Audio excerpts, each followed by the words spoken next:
What's up, everybody? My name is Austin Deere. This is my co-host, Hunter Simons, and we are here to bring you the Around the Rotunda podcast, which is going to give you underground insider information of all things UVA sports from UVA fans themselves. The college football season has already kicked off. Now, while we, of course, haven't gotten to have any UVA football yet, thanks to a certain team over out west of Virginia, there has been a lot to see already within the college football realm, especially in the ACC. Clemson kicked off against Wake Forest last week, and the college game day was there, and Hunter. Clemson looked as dominant as ever. I think they're sticking around the top of the ACC for a little bit. Yeah. So Trevor Lawrence looked like a Heisman candidate again. Travis Etienne, obviously another threat in the backfield that is going to make a very big two-punch for the Clemson offense. And also Notre Dame went up against Duke. Yeah, Duke. Duke actually held their own a little bit. Chase Bryce, the transfer quarterback from Clemson, stepped in to take over that offense under Dave Cutcliffe. And also shout out to Duke for helping fill that void in our schedule on what should have been a bye week. Yep. But now we get to avoid the dreaded thing of opening our season up against Clemson. Yeah, and now we don't have to play 10 games in a row. We have a bye week on November 14th now, I believe. So exactly. Duke doing us some big favors. Definitely shout out to them. I tweeted out on my account that I'll be cheering for Duke to go 10-1 this season. Obviously, they've already lost now, but I was saying, just lose to UVA, and I'll be cheering for them in the rest of the games. Exactly. Doing us a big favor. Exactly. So we're obviously going to, with this first podcast, we just want to kind of give you guys an idea of what we're going to be talking about as we go on. First, we're going to start off talking about what our predictions are for the ACC, as kind of give a season outlook on that. And we're going to dive into the UVA schedule and see, kind of what we think the team's going to do against their opponents. Obviously, with it being a full ACC schedule, we're going to play some teams that might not have seen for a little while, given, especially on the Atlantic side of the division. So now we're going to get an opportunity to play some of those teams and Florida State's actually going to get their rematch against us from last year as well. So that's an intriguing game on the schedule. But then we're also going to talk about Ronnie Walker, the transfer from Indiana, give you an update on what his status is with his waiver. And then, we're going to close it out from there. So to kick things off, Hunter, you want to talk about your ACC predictions a little bit? Yeah, might as well. I guess we, can go ahead and just take a look at our projected order of finish. I think probably doesn't need to be said, but obviously COVID is going to be something we'll be battling all season long. So this was done completely expecting all games to be played. We obviously know there's probably a decent chance that like a game or two here and there at a minimum will probably not happen for each team. But, just going off of what we know today and what's on the schedule, we're going to go ahead and just give our projections for each team. So without any further ado there, I think we can start off with the basement dwellers, and I think we have the same team down at the bottom. In fact, I believe we have them projected the exact same record of 1-9 in the ACC and 2-9 overall is Syracuse Orange. So, from my perspective, at least, I think that last year they had a lot of hype coming into the season. I think that they had a pretty good 2018 season. I want to say they went like 10-3 or 10-4. They hit that 10-win threshold where usually people start to think like, oh, this team's pretty legit. Exactly. I think they gave Clemson a run for their money that year after beating them the year before, and people really thought Syracuse was trending up in the right direction. People really thought that Dino Babers was going to be the answer there. Yeah, and especially after that big season that they had, things seem to be on the up and up for the Syracuse team. Yeah, but Hunter, I watched them against North Carolina last week, and they just looked all over the place. Their offense couldn't move the football. Their defense held their own for the most part against North Carolina, and we can chalk that up to being a shortened off season for North Carolina and whatnot. But we all know what North Carolina is capable of doing this year. Especially offense. And so, I'm going to consider that as a fluke. North Carolina ended up pulling away in the fourth quarter, and they started figuring things out a little bit. So I think we're definitely in agreement. Which, I mean, in all reality, bottom four for the ACC is pretty much all about the same. I think we're chopping up about Boston College, Wake Forest, Georgia Tech, Syracuse, kind of all being teams that aren't going to really do a whole lot this year. And I think you can, if you take a look at the ACC, you can kind of segment it into what's probably tier 1/tier 1B, with Clemson kind of being that like upper echelon. I don't think anyone's touching them. Probably Notre Dame, North Carolina, and that next level of like probably going to contend for that second spot in the ACC championship. But then, when you kind of take a look, honestly, even you can lump North Carolina into this next category of just 3 through 10, where I would not be that surprised if there could be any random order there. It's so hard to predict, especially in this kind of season. But obviously we're doing the best we can to project here. And I did want to give one caveat before we get a little bit further on, is that these projections were done prior to last week's games. So, I think both of us had actually projected Florida State to beat Georgia Tech. So this order finish is reflective of that. Obviously, Georgia Tech went into Tallahassee last week and took down Mike Norvell and the Seminoles in the first game. So that personally brings me a lot of joy. I kind of take a little bit of joy in watching both Florida teams struggle, but maybe that's just a personal vendetta. I'll tell you one thing. What a disaster that Mike Norvell has walked into. I mean, he had couple of good years at Memphis thanks to his one good quarterback that he had, and thinking that he's the answer. I think it's seriously going to take a well-known name that has proven success in the past in Power 5 conferences to really turn that program around. And I mean, they went and got Willie Taggart a couple of years ago, and he had one decent year at Oregon, but nothing ever showed that he was the answer there. Yeah, I think the jury's still out on Norvell, obviously. I'll be curious to see. I just think for me, and this is one thing we're super blessed with the University of Virginia, is I think what Florida State needs more than anything else is just discipline and a coach that'll come in and look at all of these egos in the room, because let's be honest, they have a bunch of 4-star and 5-star athletes that might be a little bit more concerned about themselves and the actual team. I think they need a coach that can come in and actually just install some sense of responsibility and integrity and all the accountability, all those kind of things that you throw out there that I think that they're just missing, and it shows on the field when the second that adversity hits, they tend to shell up and start making mistakes and have penalties. So I think that it'll take a complete overhaul, and I think the fact that people thought that Norvell could come in and have success right away was a little bit overly ambitious. And as you'll see in our projections, I think neither of us really expected a quick turnaround. So exactly, and I think it's we now that we've kind of touched on the bottom part of the ACC, obviously with Wake Forest losing Jamie Newman, they've had a couple opt-outs as well that. Especially in their wide receiving corps, Sage Surratt. That's a huge loss for them. I don't think that they're going to compete that much this year. They might hang around a couple of games, but a good coach. Georgia Tech is still trying to find their footing with that new offense. It's a matter of just them getting the recruits that's going to fit that offense as well. So I think it's still going to be a couple of years for them. But as far as the middle of the pack goes, I mean, this is probably the hardest thing to predict for me, is because, you have a Miami team who's got a new quarterback in Derek King from Houston.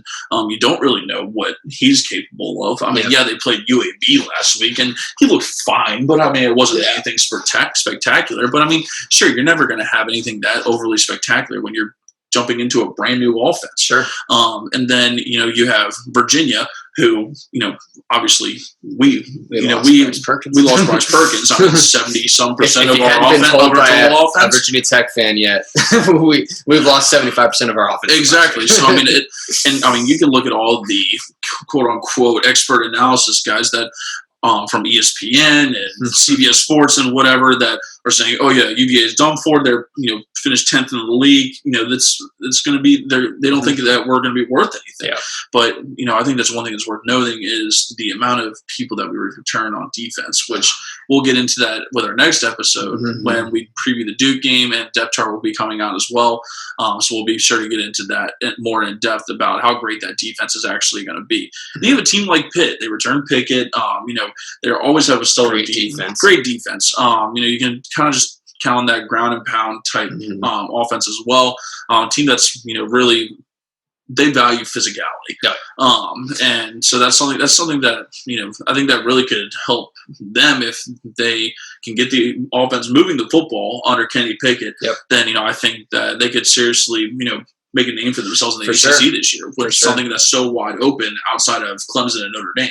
Yeah, I've still even got a little bit of questions about Notre Dame, honestly, after that Duke game. But we can get into that again. We can get into that later. So let's go ahead. I think that let's give our projected order finish real quick for 10, 15 up to 10, and then let's talk about that middle of the pack where I think we're going to really see our ratings kind of deviate a little bit from each other. So I think I'll start with mine. So I had Syracuse in 15th, Boston College in 14th, also going 1-9 and 2-9. I think that I did have Boston College beating Syracuse, so they'd have the tiebreaker there. I have NC State in 13th, Wake Forest in 12th, and then Georgia Tech in 11th. And then in 10th place, Florida State. So it's pretty much similar type of thing for me, except I think mine was a little bit flip-flopped. I had Syracuse at the bottom, Georgia Tech at 2-8 and 2-9. Wake Forest also at 2-8, and then overall 3-8. Boston College 3-7, 3-8. Duke 3-7, 4-7, and then at 10th I have Florida State 4-6 and 5-6. Yeah. So after seeing Duke against Notre Dame last week, kind of makes me wonder, will that team be a little bit better than I had originally projected? But like I said, these predictions were made before the season started, so it's kind of hard to tell. But let's talk about the middle of the pack a little bit and kind of what were your thoughts on as far as 9 through 5. Yeah, so at 9th I have Duke going 4-6 in the ACC and 5-6. I think Chase Bryce is going to provide something to this team in terms of a good succession plan at quarterback. Obviously, they had Daniel Jones 2 years ago. I believe the guy's name last year was Quentin Harris. He was pretty solid. I don't think he quite lived up to the expectations that Duke fans had for him, but he was still, middle of the pack, I'd say, in ACC quarterback ratings. I think Chase Bryce kind of continues that level of, at least having comfort at the quarterback position. I think one thing to call out for Duke is that Cutcliffe took over the offensive play calling for this season again. He took that back from the offensive coordinator. So I think that, just the fact that he's kind of taken a little bit more ownership with a new quarterback, I think their offense will be probably improved this season. I do have some questions around possibly just, Duke. I don't think they're any worse than last year. I just think that there's quite a few teams to me that maybe have just gotten a little bit better and might have passed them in the order. But I still would not be surprised at all if Duke ended up finishing up in 5th or 4th place still. I mean, it's just so unpredictable at this point. Sure. I think I have NC State in that spot. I think there's just a lot of unknown surrounding that team. I think they really had a down year last year. But I think we could possibly see them make a turn for the better. They had a lot of injuries down the stretch last season. I think they had almost pretty much their entire starting defense was hurt. Yep. Especially on the defensive back and safety side. I think they were really struggling on that front. And we know what that feels like. Yeah, exactly. So.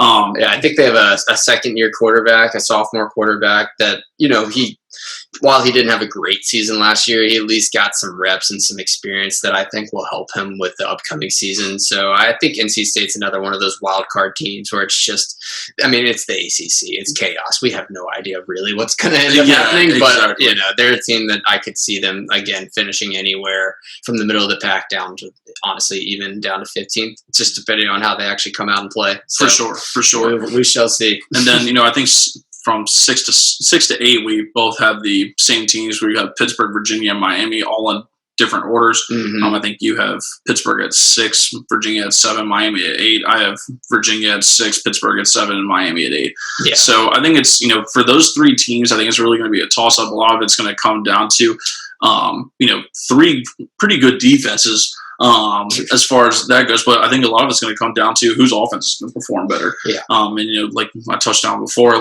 Kenny Pickett, is he going to be able to really lead that offense down the field and consistently score? Mm-hmm. Is Derrick King going to live up to the hype of being a Heisman hopeful that everybody's making him out to be? And then for Virginia, is Brennan Armstrong going to be able to fill the shoes that Bryce Perkins left behind? Right.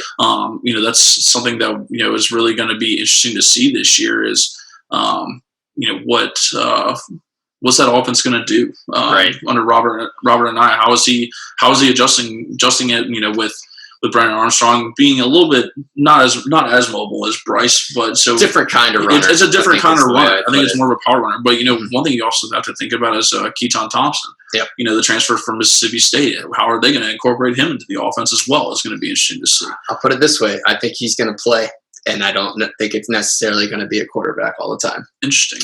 So I guess it's something we'll have to look out for. We'll have to look out for it. I think the sneaky, if you put on your detective glasses watching some UVA football videos, you might be able to see 99 out there on the field at the same time as Brennan Armstrong. But you have to really be overanalyzing the video like I am. So. Exactly. Yeah. So I think you're right. I think that 6 through 8 range, that just feels right for those teams. Mm-hmm. I think, to me, I have Pittsburgh ahead of Virginia, but I think that's honestly just alphabetical. Like, we don't play Pittsburgh, so there's no head-to-head there. I have them both going 6-4, 7-4. I'm kind of disappointed that we don't play Pitt this year. I know. That's one that I've actually grown fond of. I think that's a good measuring stick for us in terms of, how physical are we, and are we up to the task in terms of, the physical side of the game. Exactly. I think that, playing them first last year, it was a huge tone setter for, the rest of our season. But, I think a team with, Miami, obviously, I think they're going to be probably more talented than a majority of the conference in terms of just the people that they have on the team from a recruiting ranking standpoint. Mm-hmm. But I have a really hard time buying into the hype every single year. I'm so sick of hearing that the U is back and the U is going to be the team to contend with Clemson for the conference title. And every year I think they have the 10-win season, but other than that, they failed a little really, expectations. Yeah, just kind of so sick of this narrative at this point. So I think let's be honest, Manny Diaz was never the answer there. Yeah, I'm very happy that they hired him, to be honest. But I think that they still have the potential, obviously, to always be a pretty good team. I think that they match up well with UVA from a standpoint of it's just going to be an ugly defensive game whenever they play each other. But again, I just kind of see that middle of the conference for them. I think that's a fair place to put them. For sure. And then pretty much top 5, I think it's pretty self-explanatory. Obviously the top 2 are Clemson and Notre Dame. Mm-hmm. And then, I think we're kind of flipping around the 3 through 5. Who do you have? So I've got Tech coming up in 5th. I think that game, they have a game against Louisville, and I want to say in the middle or the latter half of the season that I think is going to be kind of the game of the year in the sense of I think whoever wins that game honestly has a decent chance to contend for the ACC title. And when I say that, I mean to get to the conference championship game. To cement their second place spot in the ACC. The ACC sacrificial lamb to Clemson. Yeah, exactly. I think, but then I have Louisville in 4th. I have the same record for both of them: 7-3 in the conference, 8-3 overall. And then I have North Carolina in 3rd, running 8-2 in the ACC and 9-2 overall. I think with these 3, it's so difficult to really put them in order. I think I could really easily see it going any way, but I do think those 3, they all have a lot coming back on offense. They have explosive players on the offensive side of the ball. So I would expect all 3 of these teams to be able to put up a lot of points. Maybe not Tech as much as North Carolina and Louisville, but we know Tech is always going to have a solid defense. Now there is obviously the huge question mark of I replacing Bud Foster. feel like that's the elephant in the room that we've been kind of neglecting to talk about at this point. Their fans seem to think that it will just be a very smooth transition, but I think you know, I think any fan will tell you that's had a coach at the helm for years, and then there's a change in the offseason. There's always going to be a little bit of heartburn around that. So we'll see how that actually plays out. But I do think that overall their defense will be good enough regardless for them to win a lot of games.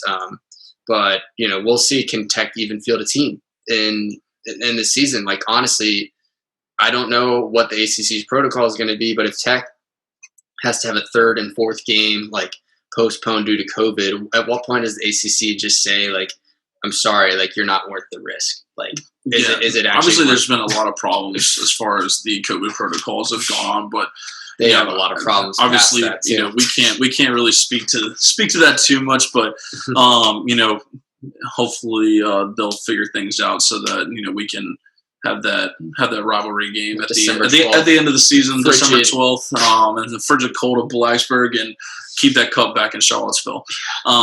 So pretty much it was the same for me for the most part. I did have Virginia Tech up in third.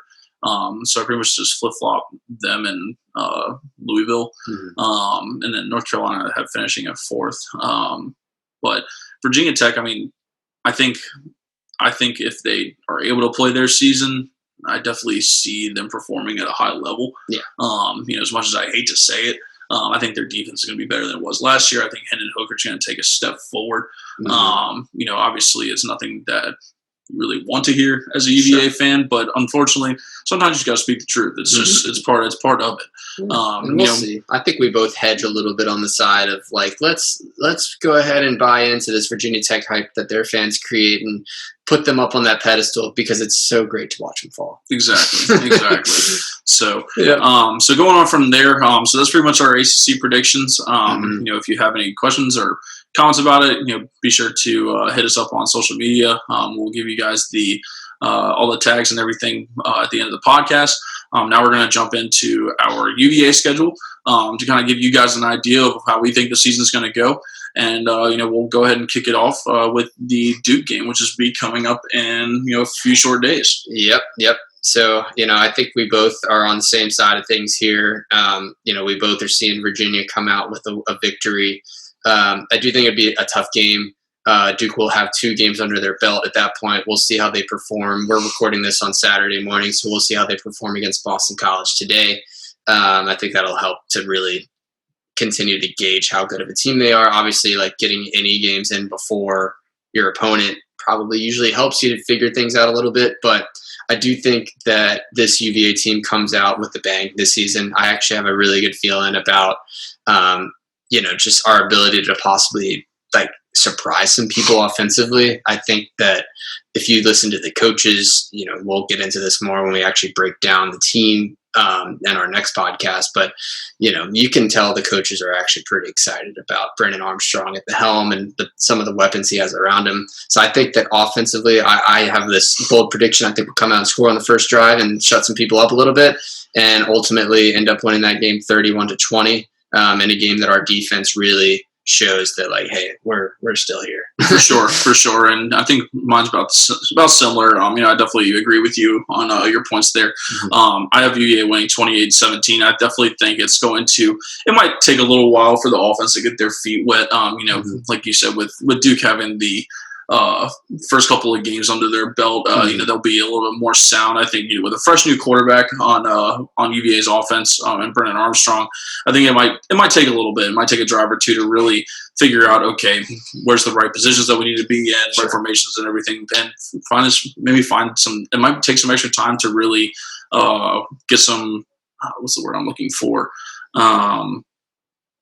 Get some chemistry with his wide receivers. Yeah. And so that's something that, you know, we'll have to really keep an eye on. And another thing too, I mean, who's going to help out in the backfield, you know, besides Talapapa?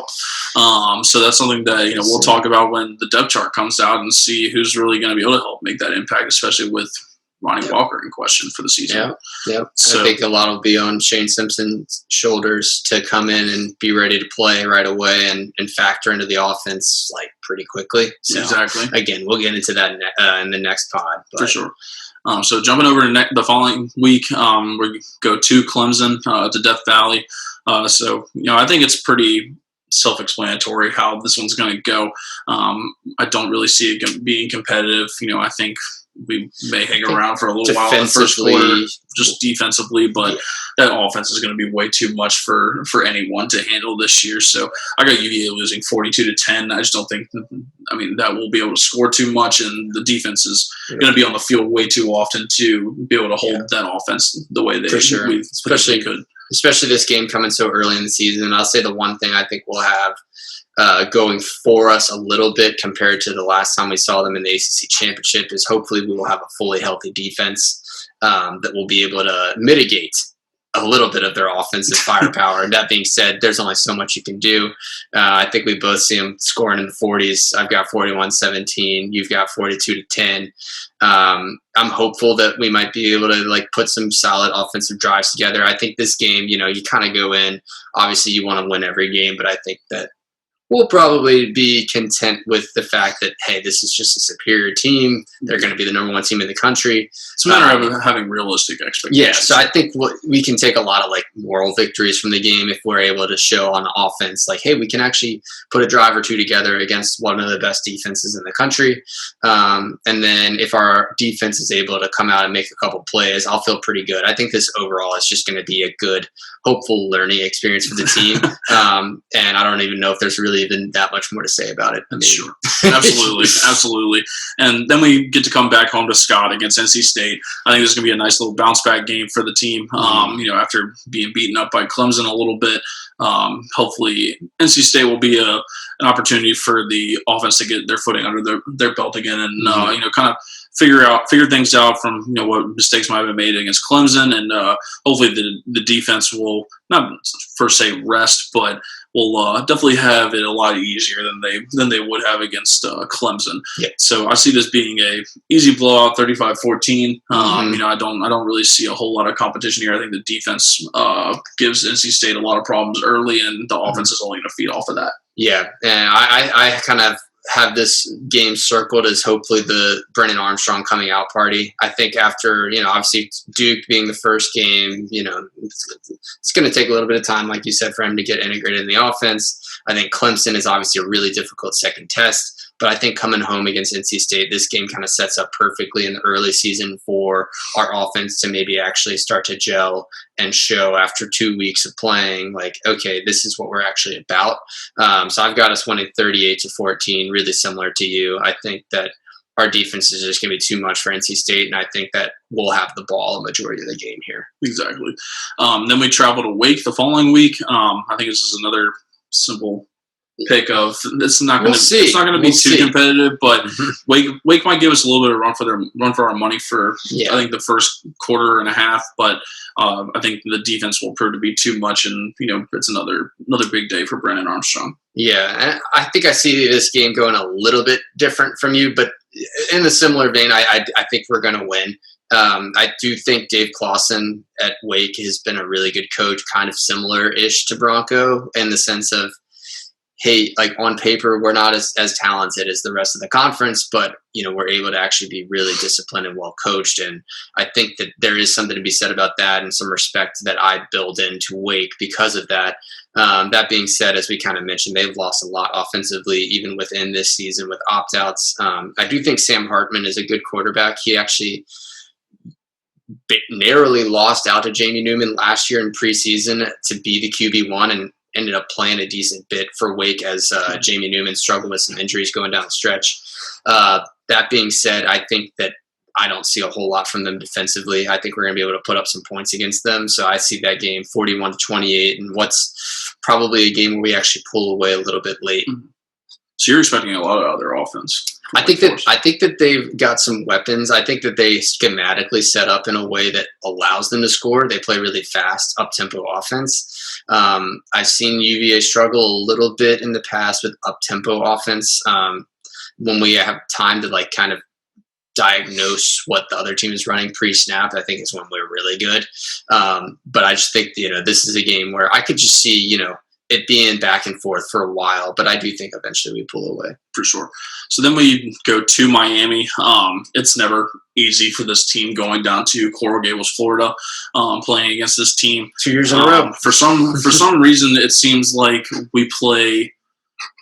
This game is always close. It's close every year. I can't even remember the last time that it was truly a blowout. I think maybe in Broncos' first year was when we went down there, and I think Kurt Benker actually had a pretty big day, but the defense was so bad that I think it was just they proved to be too much. But I don't see this one being a game that we come out victorious. I think if we were in Scott, I think it's a different stadium, a different situation. Excuse me.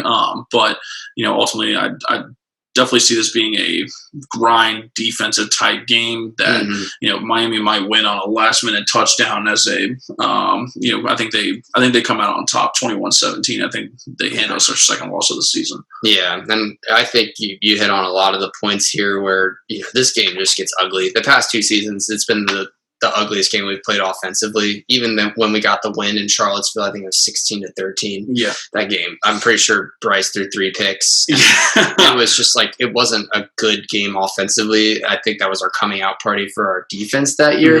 And I think this game, personally, I have my projected score of us losing 24-13. I also can very easily see us winning this game. I just think I have a bad feeling. I just kind of a feeling that it's going to be really ugly again, and I just don't like us in ugly games against Miami. Yeah, I think it's just a theme at this point that I would love to see us erase and go put up 35 points on them. That'd be ideal. But yes. I think just being realistic, they're going to pose a couple problems defensively for us that might just be a little bit too much to overcome. And part of me almost thinks that we can go in there with almost like a chip on our shoulder, because last time we were there, that's when we should have won that game. It's when Bryce Hall went down playing special teams, and I think there's almost a little bit of a sour taste in their mouth from that game, and thinking, man, we really should have had this one. Oh yeah. And I feel like Bryce Hall going down was just something that really. I think that really changed the pace of the game, changed the feel of it. I think it really gave a lot of momentum to Miami. Yeah. So I would like to think that we'll come out on top this one, and we'll see what happens. But I think I have to go with my gut and say that we take a loss here. And then jumping to the following week, doesn't get any easier playing UNC. It's a real tough stretch between Miami, UNC, and Louisville. I think the defense is seriously going to be reeling from that tough battle against Miami. And I think we lose in a shootout to UNC. I think it'd be 42-35. I don't expect a whole lot from UNC's defense to begin with. Obviously they played Syracuse last week, and that's kind of a hard way to tell whether or not they're going to be any good. But I think the offense will definitely pick up the slack a little bit from what they might have struggled against Miami, and really put on a show against UNC. But I think the defense is really going to be hurting from facing Miami. So it's going to be tough to stop. Beaten and bruised a little bit coming into this one. Yeah, exactly. And I think everybody knows what the same how De'Ami Brown, UNC's their offense is capable of. I think it's going to be a team that's going to be a lot of fun to watch this year, and especially if they can pull off an upset or two. You could definitely see them competing for a national championship, but that's an extremely bold prediction there. Pump the brakes. But I'm not going to get ahead of myself on that one because they did just somewhat struggle against Syracuse, but like I said, I was chalking it up as a fluke. Yeah, I think they're you're obviously on the right page. I think their offense is super dynamic, and we had a lot of trouble slowing them down last year in Chapel Hill in what was by far, in my opinion, the most entertaining game of the season, especially from a neutral fan perspective. Just seeing two teams that are lighting up the scoreboard for 3 quarters, and then the fourth quarter, nobody scored a point, was pretty interesting. But I kind of see a similar theme happening here. I have us losing 49-35, kind of like Austin said, just the defense I could see being really run down after what is going to be a really physical game down in Miami. That being said, I see us being able to score on this North Carolina defense. I think that schematically, the way we set up, there's some potential for us to really, really light up the scoreboard as well. The way I kind of see this game going, and based on the way I picked it, I actually see us really keeping it touchdown, back and forth for the whole game. And then Carolina takes a late 42-35 lead, and then maybe we throw a pick 6 or something. We're trying to really trying to come back and make make push the the ball game even. downfield. But I think ultimately, like, their offense just has a little bit more juice than us. I think one thing to be noted, though, is that Mac Brown has never won a game in Charlottesville ever in his entire career. In 2 stints at North Carolina. Obviously, this will be his first time coming to Charlottesville in the second stint. So one thing to keep in mind is that maybe there's some sort of little mental block there. So that's going in our favor, but I do think Sam Howell showed last year what he can do to the Virginia defense if he has a little bit of time to think. So absolutely, we'll see how that goes, though. So then we move on to Louisville the following week, and I see this being another shootout. But I think ultimately, our defense will hopefully have recovered at this point and will help a little bit. But Louisville still has a very good offense and a great quarterback as well. So I see this kind of being a back and forth game, and UVA winning on a late second field goal by Brian Delaney. Yeah. Take this one 34-31. Yeah. So I think this one, along with UNC Miami, I think it's 3 kind of toss-up games if you look at it. I see us getting at least 1 win out of the 3. It could be any of the 3 or it could be all of the 3. But I'm seeing Louisville. I think that our defense, after probably being pretty pissed off to give up 49 points the week before in my prediction, comes out and makes a statement against a electric Louisville offense. And I think, one thing that I've seen with our team is the ability to stop the run has been really good over the years. And I think that, if you can stop the run against Louisville, their offense becomes really one-dimensional. Mm-hmm. And I don't think Mikhail Cunningham is a great passer when the run is not an option, if that makes sense. Yes. So if you take away the run and make him predictable, I think we could cause some issues there. And I still think Louisville is a year or 2 away defensively from being a truly elite team. And I think we're still able to put up enough points to win. So I have us winning 33-24. And what's a good statement win after a couple rough weeks? Yeah, exactly. So then we hit the bye week. Thank goodness, much needed after that tough stretch. And then we go to the added game on the schedule with FCS foe Abilene Christian. Mm-hmm. Let's be honest, I don't think either one of us sees this being competitive whatsoever. I'm pretty sure they have a horrible track record. I think they lost their last 5 games of last season. Yeah. And I see them winning 63-7. You have them winning 59-6. We can go ahead and move on from this game. The only thing I want to say is I want to see 4 quarterbacks in this game. I want to see Lindell Stone. This might be the opportunity where we get to see a little bit of Ira Armstead as well. I think Ira's in hopefully before the end of the first half in this game. That would be awesome. And then I would love that. I think at least Armstrong will get a half. We'll see, man. Knowing the way Bronco is a little reluctant to pull out the starters, yeah, I could see him playing a half. But in my fairy tale land where everybody gets to play, I would love to see Lindell Stone actually get to play a quarter of football. That'd be pretty funny at this point. He's essentially just a member of the coaching staff. Yeah, exactly. Has a helmet. So it'd be pretty fun to watch him play, just from a heartwarming perspective. But I do agree with you. I think Ira Armstead would be one to really watch out for in this game to kind of see what he looks like in the UVA offense against an actual competition. Mm-hmm. So it'll be exciting to see because they've been riding high. Yeah, on him. And honestly, we'll be coming off a bye week with 3 games before that are just going to be battles. I think we're going to come out just thirsty for blood. Sure. I think we're going to be no mercy against Abilene Christian. Definitely. So then we jump to go down to Tallahassee for a week, and then I think this is a game that shouldn't be a problem. Obviously you're playing in Tallahassee, which is not a mental block a little bit. It's a mental block just because it's not an easy place to win. Sure. It's but obviously it's not going to have the same feel as if it was a full stadium there as well. But I think this is going to be a team that is going to be reeling throughout the season, really struggling to find their feet. Mm-hmm. So I think after this big win against Abilene Christian, I think the defense really stops this Florida State team and doesn't really give them any room to. I think James Blackman is going to have a lot of answers for Virginia's defense. I don't think so either. I think UVA will score enough points to make this game feel out of Florida State's hands. I think it'll be 28-14. Nothing crazy, but I think it's going to be just one of those games that UVA is going to play solid football and smart football to take a win out of there. Yeah. And I think the way we both kind of have Florida State's season going, the way we're projecting it, I think by the time it's late November at this point, November 28th, I just see like Florida State kind of having like maybe rolled over and just thrown up the white flag for the season. They're a team that mentally checks out the second things get difficult historically.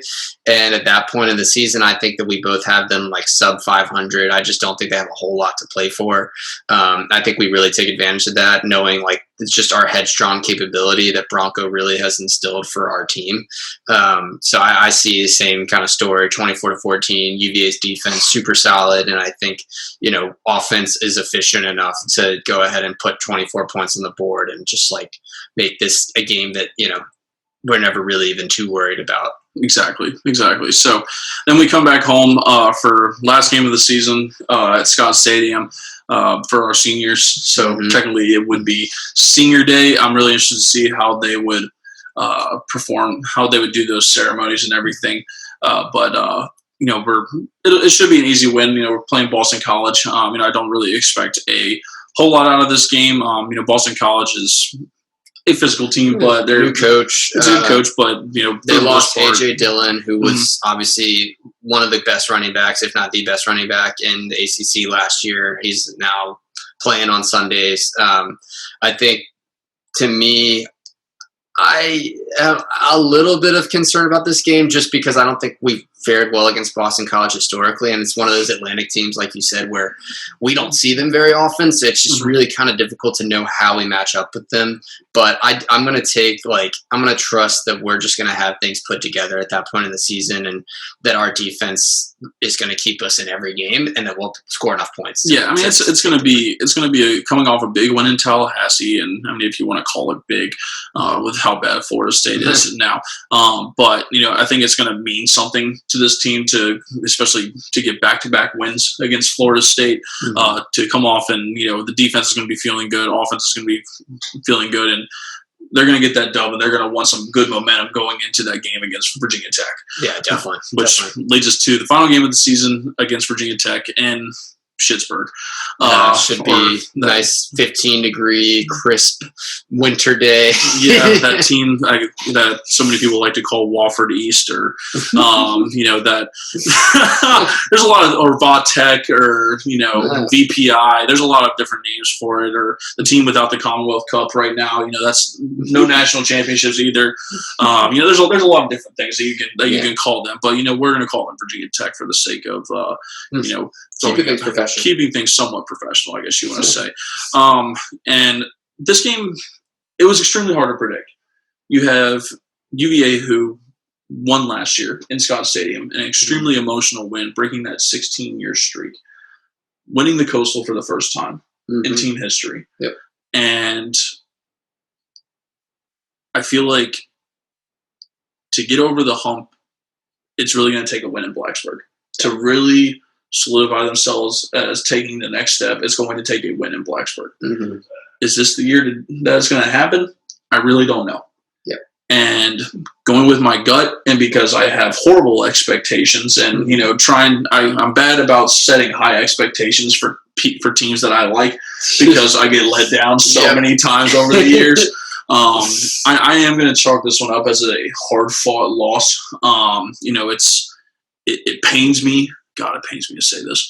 I think Virginia Tech's offense is going to make the difference. I think overall, I think they're going to have a solid team this year. And I think Hendon Hooker is going to be looking for revenge, especially the way the game ended last year, with the fumble in the end zone.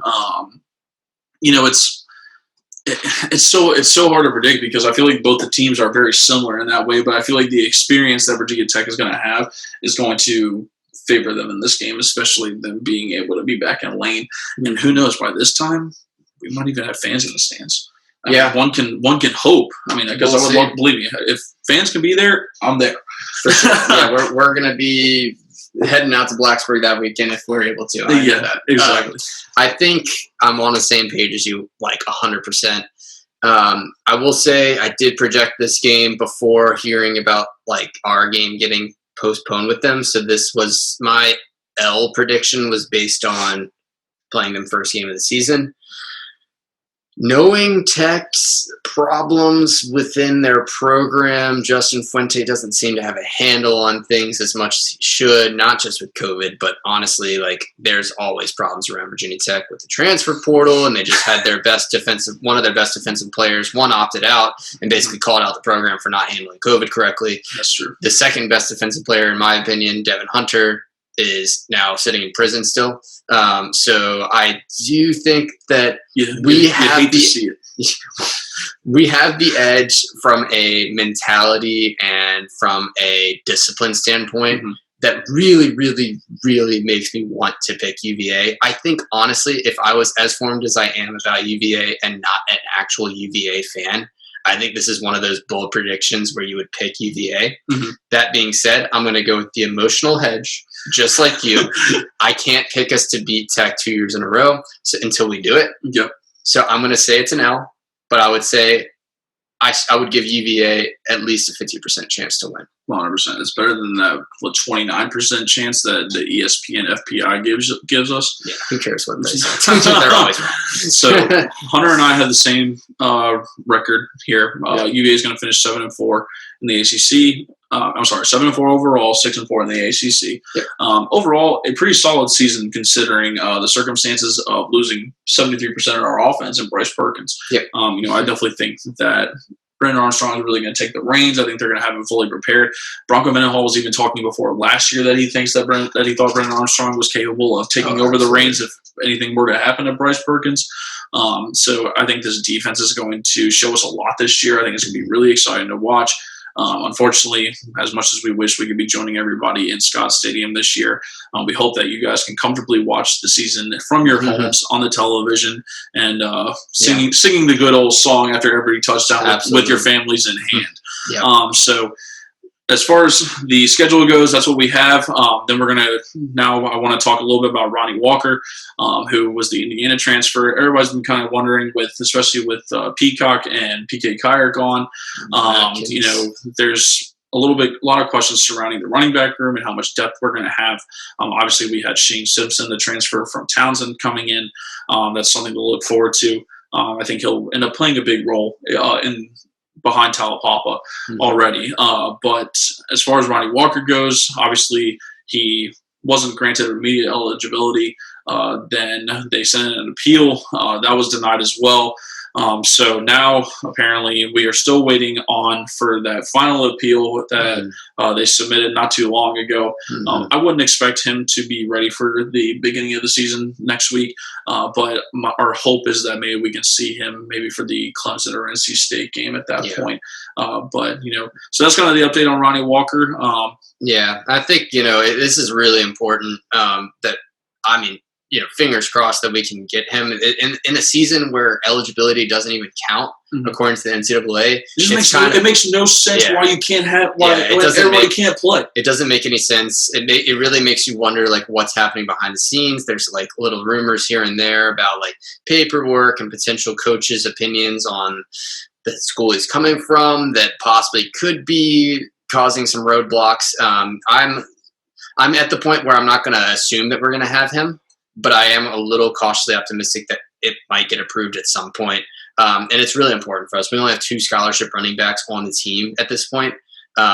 Paris Jones is the next guy up, the third string, if Ronnie Walker's not there, and he's still a walk-on player. Obviously, he's done well, and he earned his number in the first round of number selections this year, so that's impressive in its own right, but he's mostly just been a special teams guy. He hasn't really actually seen the field on offense before. I think that's something to keep your eye out on. Hopefully we get some good news here before the next time we record, or maybe by next week. But just keep your eyes out for that. I think that's something that's really important for this team. And in case you haven't figured it out already, the NCAA is trash. And they hate it's UVA. Nothing but a money grab. They hate UVA, and they only value teams that matter to them and bringing the big bucks. So, on that note, these are our predictions. What you're going to get every week is game previews, recaps of the previous game. We'll talk about any breaking news as far as the depth chart of the roster goes, any coaching breaking news as well. We'll talk about other sports as well if it's there. If, teams win championships, win big games. We'll be sure to show some love to the other fall sports as well, and then we'll also as far as the season goes, we'll have basketball starting up, and we'll talk baseball as well. There's a lot of excitement surrounding UVA sports coming up this year, and we can't wait to share it all with you guys. So be sure to give us a follow on our Twitter and Instagram page at ATR_pod. That's where you'll be able to find all of our new episodes and any breaking news that is Virginia sports related. And if you have any questions, comments, or just want to let us know how we're doing or talk about UVA sports, feel free to give us hit us up in our DMs. In our DMs, yeah. You can at us. So feel free to hit us up in our DMs, and we will respond to you when we can. And besides that, Hunter, do you have anything else for us? No, man, I'm just excited to hopefully get to see some football. I think that, we're craving it at this point. I'm really, really excited to see our boys back out on the field, and they've worked really, really hard for this moment. They've been following these ridiculous protocols for months now, and it's going to be really rewarding to finally see them take the field next weekend. So hope that everyone can tune in and enjoy the game from the comfort of their home while staying safe. Yep, exactly. Everyone have a good week and enjoy your weekend and stay safe. And we will see you this upcoming week with our Duke preview. Go Hoos!